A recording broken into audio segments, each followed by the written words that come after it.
Então, pessoal, depois que já temos nosso projeto organizado, já sabemos um pouco sobre o playback, né, com as bases de execução das nossas mídias, de fato, vamos criar nossa sequência para estar recebendo o material que nós vamos separar, né, os takes que nós vamos separar. Então, o que a gente precisa saber? Ao criar a sequência, no mínimo, duas informações a gente precisa ter, né? Pelo menos uma dessas duas informações que eu vou passar para vocês. A primeira, que talvez seja a mais importante, é quais as configurações físicas mesmo de resolução e de taxa de quadros o nosso documento tem para que a nossa sequência se adeque a isso. Como eu já falei para vocês, vocês podem, sem problema nenhum, pegar a mídia de vocês, a mídia que vocês têm aqui para trabalhar, e arrastar elas para uma nova sequência, para o botãozinho aqui de novo item, que ele já cria uma sequência exatamente com as configurações do vídeo que nós temos. O que acontece é que ele pega, né, altura, largura, taxa de quadros e já estabelece aqui. Mas se por acaso você não quer fazer isso, ou até mesmo quer conhecer um pouco mais o documento que você vai trabalhar, você pode muito bem, vou desfazer aqui pra gente, então, desfiz tranquilamente, ao pressionar o botão direito sobre o vídeo que você vai editar, na opção aqui chamada de Property, né, nas propriedades, nós vamos trabalhar aqui com a visualização do tamanho que essa imagem tem. Você vê que ele especifica várias coisas, como o peso do documento, a estrutura de áudio, qual o formato que o áudio está usando, está estéreo, com compressão, o gigahertz que ela está sendo aplicada, a duração, aspect rate, por aí vai. Então você vê que ele declara tudo isso aqui para a gente. Isso aqui é legal porque se por acaso você queira criar a sua sequência a partir disso, você pode muito bem vir, criar uma nova sequência, olha lá pra gente, e aí com as configurações aqui das trilhas, né, em tracks, né, e em settings, eu vou determinando quais as configurações ela vai ter. Então, por exemplo, a 1280 por 720, eu posso falar aqui a variação de quadro que ela vai ter, né, então 24 fps aqui é a base que nós vamos trabalhar. Ok, o aspect rate aqui é em 1.0, 1280, então perfeitamente, olha lá, posso botar aqui já os 24 frames por segundo, time base, botar um nome aqui como edição, tá aí tranquilo, deu um ok, e eu já tenho minha sequência pronta para nós trabalharmos. Ou escolher, como eu já falei para vocês, um preset aqui em cima do que nós tenhamos interesse. Então tem aqui o padrão, por exemplo, o DSLR, né, que é o Digital SLR, para câmeras, né, do padrão Canon, Nikon, são aquelas câmeras lá que você muda, né, a sua lente, tá, o objetivo, e tá bastante na moda, vamos dizer assim, né, onde ela já traz padrões em HD, Full HD, com variações de quadro de 24 a 60 quadros. Então são essas câmeras que os YouTubers, por exemplo, têm. Então é algo que realmente tá comum, certo? Então é isso, você pode ter essas várias formas de estar criando essa sequência. E aí, no nosso caso, eu vou estar usando aqui a sequência a partir do meu documento. Então, vou trazer ele para cá, o bruto mesmo. Então, o bruto está aqui para a gente. E aí, eu vou usar meu Source Panel aqui para que a gente faça a edição. Então, posso muito bem pegar o arquivo que eu usei como base, deletar aqui da minha timeline. Você percebe que ele ainda está aqui, ó, organizado bonitinho. E a partir disso, eu começo a trabalhar selecionando minha cena aqui em cima, ok? Então vamos lá, o que a gente vai agora realmente se preocupar? Eu tenho algo acontecendo pra gente e tal, você percebe, agora vocês já estão ouvindo o áudio, né? Vou até botar aqui para vocês ouvirem um pouco. Em cima dele, fica difícil, não pode prender demais, porque eles são especialistas em marcar ali. E aí a gente vai usar ela como referência. Então, nosso primeiro ponto aqui agora é entender um pouco como selecionar os takes. Vocês vão perceber aqui que nós temos dois ícones aqui em forma de chaves, né? Essas chaves da escrita mesmo, onde essas chaves elas são responsáveis por determinar o mark in, que é a marcação de entrada, e o mark out, que é a marcação de saída. Ambos são trabalhados respectivamente com os atalhos I do in e O do out, né? Para que eu possa estar fazendo isso, como eu já falei para vocês, de uma forma mais ágil. Sabendo esses atalhos, eu posso muito bem, a partir da reprodução do meu vídeo, estar determinando o momento de entrada e saída do take que me interessa. Então, por exemplo, vamos supor que eu quero trabalhar selecionando aqui esse contra-ataque da Alemanha, né? Aparentemente é um contra-ataque.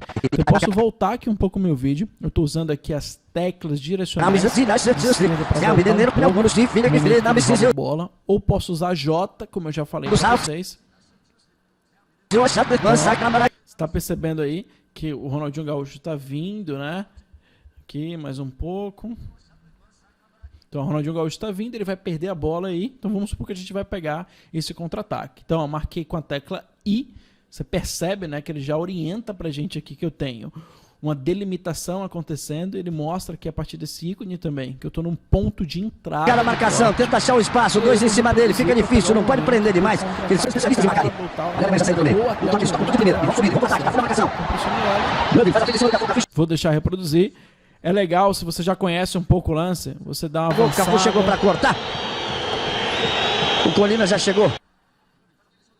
Olha lá. Então, parou aqui mais ou menos com o apito do juiz, né? Vamos deixar aqui um pouco mais ou menos aqui. Até essa mudança de câmera, né? Até um pouco antes do técnico aqui da Alemanha. Então, voltando aqui com minhas setas, né, direcionais.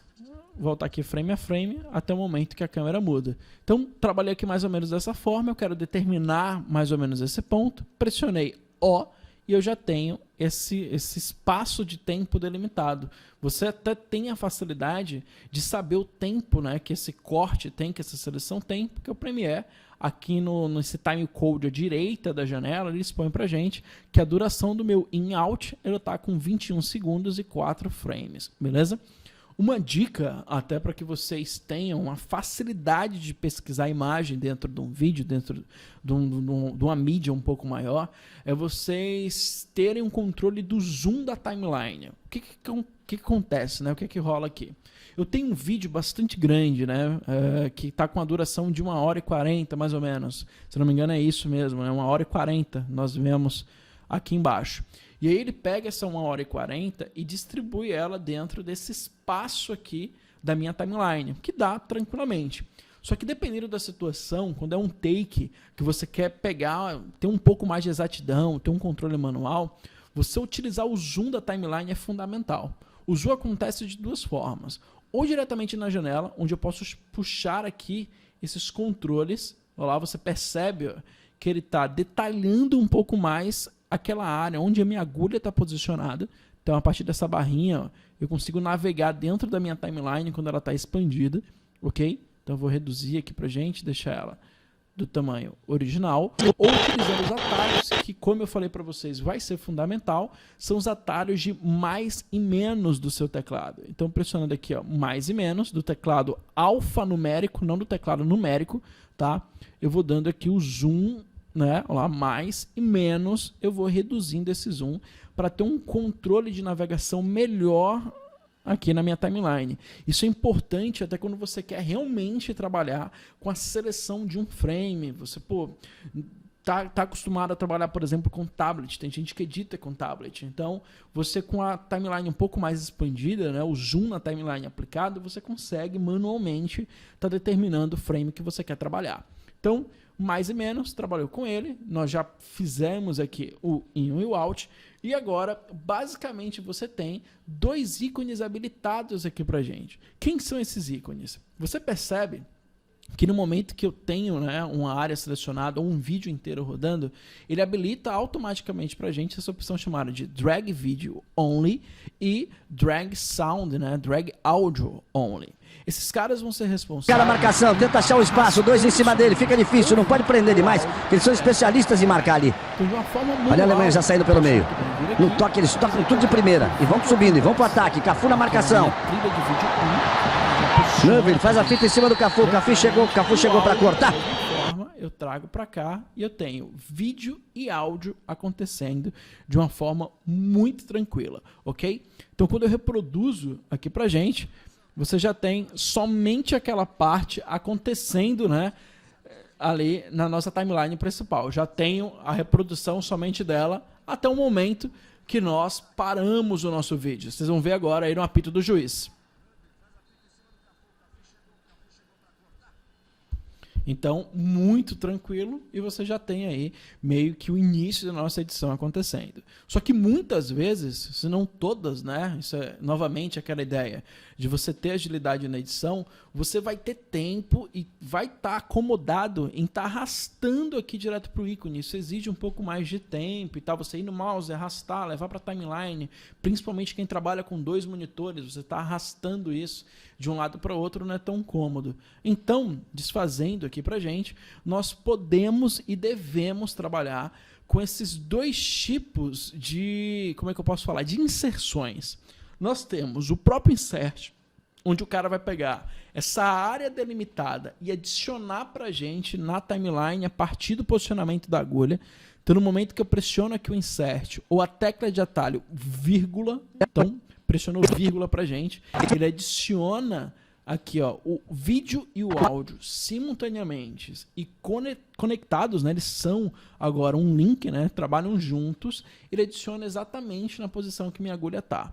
A diferença do insert é que quando eu vou inserindo o conteúdo, então vim aqui e dei um novo insert. Perceba o seguinte, ó, eu vou posicionar mais ou menos um pouco atrás, né? Aqui alguns segundos atrás, pressionei aqui o insert. E aí você percebe que ele adicionou e empurrou um pouco mais a minha mídia. Até se eu posiciono, vou pegar aqui outra área, então dei um corte qualquer, não levei em consideração no que eu estou selecionando. E trago para cá, ao inserir um insert, você percebe, né, que ele entra naquele espaço e a partir do posicionamento da agulha, ele corta um pedaço do vídeo para cá. Ó, percebam, né?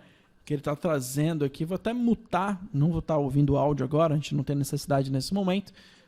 Então, aqui, opa, apertei o solo, então, mute, né? Então, você percebe aqui agora que eu tenho o lance lá do Ronaldinho com meio que o ataque aqui, né, da Alemanha, e aí do nada ele entra esse take, né, que é um take qualquer que eu acabei de selecionar. E aí, do nada, quando acaba esse pedaço aqui de take, ele volta para a continuidade do lance aqui do contra-ataque da Alemanha. Então, o insert, ele insere o vídeo no ponto que a minha agulha está posicionado e não levando em consideração os outros vídeos, ele vai lá e empurra de acordo com a sua duração, de acordo com a duração do insert que eu fiz.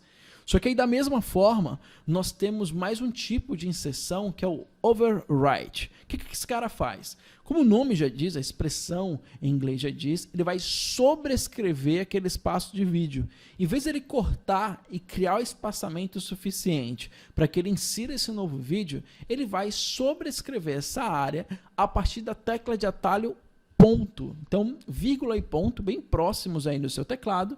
Ao ser pressionados, né, no caso do ponto, ele vai lá, insere o vídeo, né, para a gente, sem levar em consideração o espaçamento. Ele vai lá e insere, né, sobrescrevendo realmente o nosso material.